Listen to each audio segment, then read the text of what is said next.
Elementary music teacher friend, you love what you do, but you might feel unappreciated and, in fact, unseen some days. You may even feel like you're on a music teacher island and just want to connect with other music teachers who can relate to both your struggles and wins when it comes to teaching elementary music. I get you and understand completely the feelings you're having. That's why each and every week, the Elementary Music Teacher Podcast will provide you with solo and guest episodes that will help you realize you're not alone in your music teaching journey. Throughout each episode, my goal is for you to be able to walk away with actionable steps and ideas to help you feel like you're ready to take on the new week with whatever challenges may be thrown your way. Hi, I'm your host, Jessica Peresta, and I'm so glad you're here. Whether you're at home, in your car, in the shower, or wherever else you're listening, grab your cup of coffee or whatever other beverage is nearby and listen in to the Elementary Music Teacher Podcast. I want to talk today about why trial and error is a good thing. I am a self-proclaimed perfectionist. I am as type A as they come. I like to have all my ducks in a row. And sometimes it just is not, those things cannot happen for one reason or another. So I started a new job and I'm thinking about any job I have had, whether it's in the education field or not. And at first it feels like your ducks might be swimming. They're swimming, they're in the lake or the pond, but they're swimming in circles. They're not really going the same direction. Maybe they're not even, I don't know, they're not even in the water. Some of them are still wandering around on the outside of the lake. But eventually it gets to the point where your ducks might almost be in a row, but they're still not quite there. It might be, thinking of the lines that kiddos form in the hallway at school. They're not really straight lines. They're all over the place. And maybe your ducks feel like that. I don't know if they're ever fully in a straight row. And so it took me a while with my type A personality. I'm a little bit of a control freak. Like I said, like to have things go perfectly. It just cannot always happen that way. So it took me a while to get to the point where I was okay with that. And I accepted the fact that that's not always a bad thing. So going back to the example of if you started, I'm just going to give a couple of examples of this. If you start a new job like I have, then it is overwhelming at first. I want to figure everything out on day one.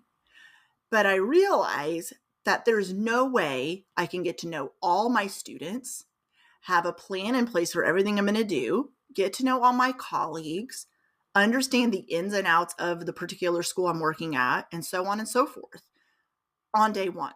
It's not even going to happen on day 7. It may not even happen in month 1. I mean, I'm still learning new things and I'm 2 months in. So back to like a teaching position I had for 7 years. I didn't even fully feel like I had my, what's the phrase I'm looking for? That I had it fully together, even if I ever did, but that I felt like I had a good handle on things until about year 3. I even had a whole podcast episode and blog post about that, why year 3 is I don't remember what I titled it, but basically I feel like that for me is when the magic kind of happens. You feel like you find your rhythm and flow. So going back to why trial and error is a good thing, I've had to teach myself this. It's not something that comes naturally to me. I am one of those people that am very hard on myself if things don't go the way I expected, if a lesson doesn't go the way I thought it should go, if I thought something would be engaging to students and it was the complete opposite, if a musical performance, they did great during rehearsal and during the performance, one of the songs, they were singing a faster tempo than the music or whatever else. Insert the blank with your own thoughts here. But I have come to the point where I've shared this on this podcast before. I feel like you can learn from both things that are going perfectly well, then keep doing them, or you can even improve in those areas, or things that are not going as well as you thought they should. You can learn from those situations as well. It's just like when we tell our students to have growth mindset. I think sometimes as adults, we don't give ourselves enough grace.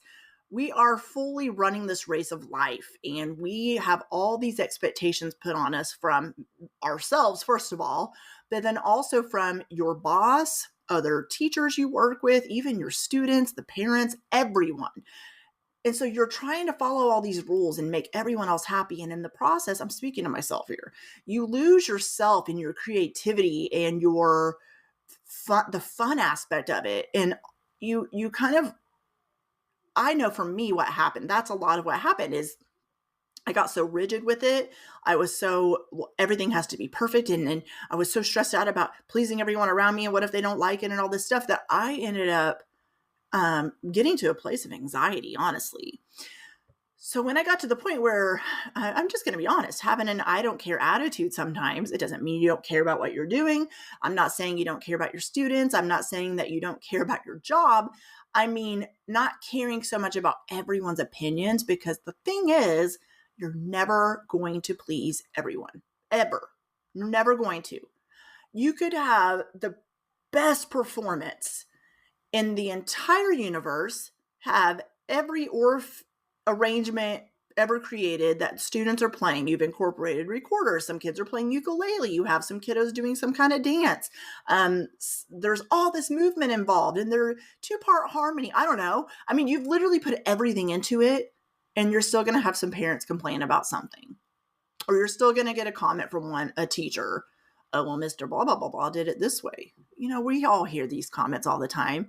And what does it do? It makes you internalize that and go, I'm not doing a good enough job. Or, okay, I wasn't perfect enough in that area. Next year, I need to do this better. That's not the case. Trust the process. Trust yourself. Know that you do have what it takes and you are doing a good enough job. And those are just opinions. You're always going to get opinions. If it's not from a parent, it will be from an admin. If it's not from admin, from a teacher, even the students themselves. So yes, sometimes there's validity to advice, but that's when you use your filter and you filter it out and go, is this advice something that is going to help me?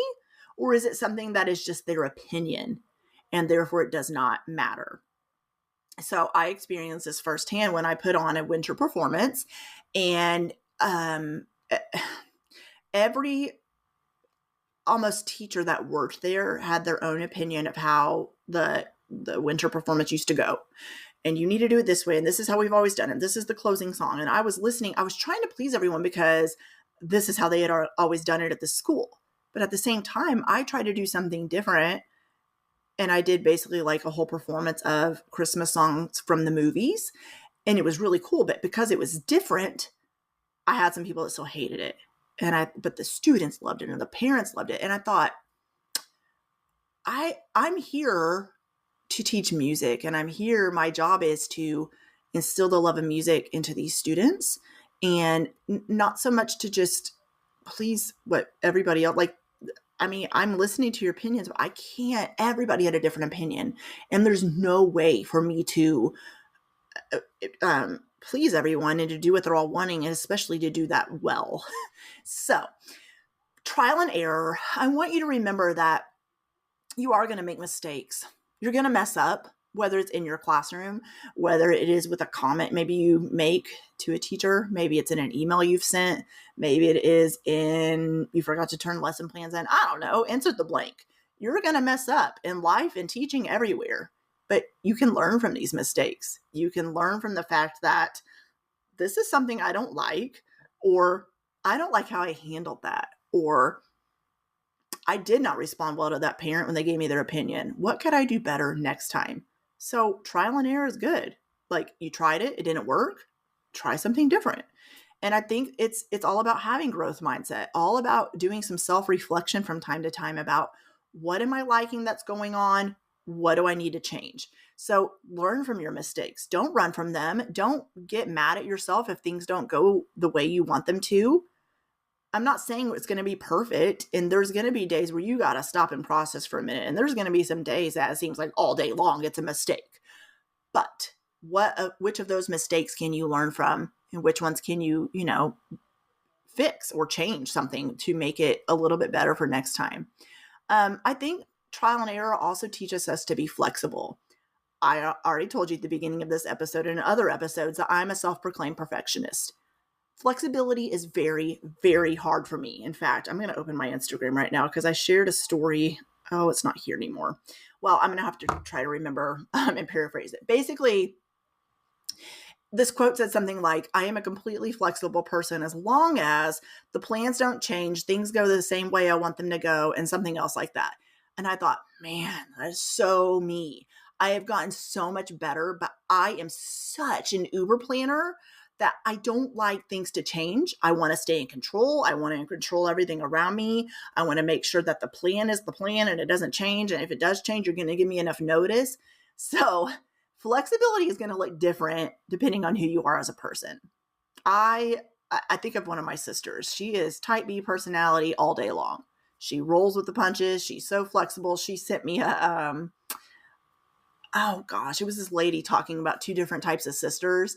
And one is who I'm describing as myself. And the other one is that leaves a mess everywhere. Just kind of like, just roll with the punches kind of person. And I mean, I feel like that's the same way with teachers. We've got the type A, type B, and then everything in between. And so flexibility for you is maybe super easy. It may just be something that is natural. You're like, oh, well, I messed up. I'm going to keep going. But for those of you that are like me and you're a perfectionist, flexibility is hard. But you can still learn from things that don't go the way you want them to. You can still learn to be adaptable and flexible and to know that this lesson plan didn't go the way I want it to. I had a plan in place for all 45 minutes of this class period, and whoa, it totally derailed. The train is off the train tracks, but I'm going to be flexible with it. And how can I be flexible? Okay, I can move this part of this lesson to the next time, or I'm just going to not do that activity. It's okay if I don't do it because I'm still going to cover the concepts in another activity or lesson, part of the lesson I'm doing next time. So being flexible that way, that's how I do it. I look and see like, okay, I didn't get through everything. Is it the end of the world? Do the kids know I didn't get to this song? No. But what do I want to do with that information? How do I want to take parts of that lesson I didn't get to do and transfer it over to next time, or do I just want to scrap it? And then also, I feel like part of trial and error, I think it helps grow your leadership, to be honest, because you going through the hard will encourage another teacher coming up behind you when they're struggling. And that's where I love to mentor teachers. That's where my heart and passion came from, because I know the struggles. And I know that I see new teachers, or I've worked with teachers all the way up to their 70s, and they're still struggling with the concept of being a perfectionist, or things don't go well and all the opinions. And it's tough. It is. It's never going to not be hard. But I feel like it helps grow your leadership skills in your classroom, and your leadership skills from colleague to colleague. Helps you in your leadership skills, being able to talk to, like I said, to be a good mentor teacher, because you've gone through it. You have learned how to get through the hard times, how to learn how to get through those trial and error pieces that we've talked about. And therefore, you'll be able to help others in return. So I hope this episode helped you a little bit, where if you're like me and you ride the struggle bus when it comes to trial and error, and it's like, I don't want to try and error anything. I want it to be perfect. It's a process, and just give yourself grace. There's no perfect day. There's no perfect lesson. There's no perfect teacher, and you're doing a way better job than you give yourself credit for. I'll see you soon for another episode, and have a great rest of your week.